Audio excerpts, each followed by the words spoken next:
রাজ্য ও জেলা নেতৃত্বের উপস্থিতিতে সকাল থেকে নানা কর্মসূচির মধ্যে দিয়ে পালন করা হলো তৃণমূলের প্রতিষ্ঠা দিবস।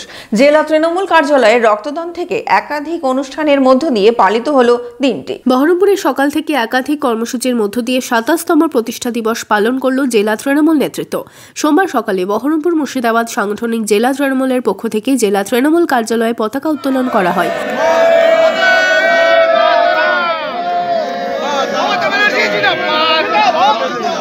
এর পাশাপাশি শহীদ বেদিতে মাল্যদান ও প্রয়াত তৃণমূল নেতৃত্বদের শ্রদ্ধা জানানো হয়। জেলা ও রাজ্য তৃণমূল নেতৃত্ব থেকে জনপ্রতিনিধিদের উপস্থিতিতে হয় অনুষ্ঠান।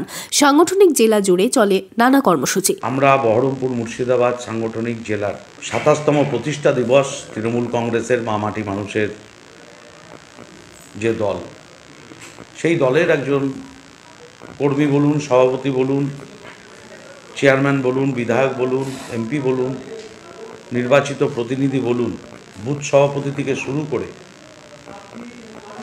অঞ্চল, ব্লক, শহর, তাদের সভাপতি, নির্বাচিত প্রতিনিধি সকলের কাছে নির্দেশ ছিল যে প্রতিবারের মতন এবারও আমরা প্রতিষ্ঠা দিবস পালন করব এবং প্রতিষ্ঠা দিবসের মধ্য দিয়েই মানুষের কাছে উন্নয়নের বার্তা, শান্তির বার্তা, সম্প্রীতির বার্তা, সৌহার্দ্যের বার্তা। এদিন জেলা তৃণমূল কার্যালয়ে তৃণমূল ছাত্র পরিষদের পক্ষ থেকে রক্তদান শিবিরের আয়োজন করা হয়।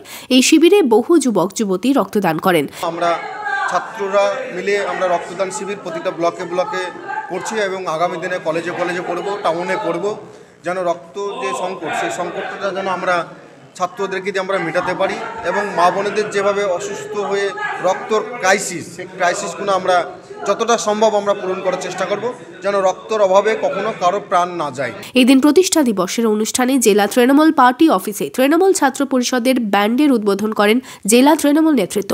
তৃণমূল ছাত্র পরিষদ রক্তদানের আয়োজন করেছে, সে অনুষ্ঠানও চলছে এখনো, এবং সাথে সাথে এই বহরমপুর মুর্শিদাবাদ সাংগঠনিক জেলার তৃণমূল ছাত্র পরিষদের আমার ছোট ছোট ভাই বোনেরা তারা একটি ব্যান্ড খুলেছে। তৃণমূলের একটি সঙ্গীতের অনুষ্ঠান করার জন্য ব্যান্ড আজকে তার উদ্বোধন হলো। তার মধ্য দিয়ে মানুষের কাছে আমরা পৌঁছাবো, মানুষকে আমাদের বার্তা পৌঁছে দেব।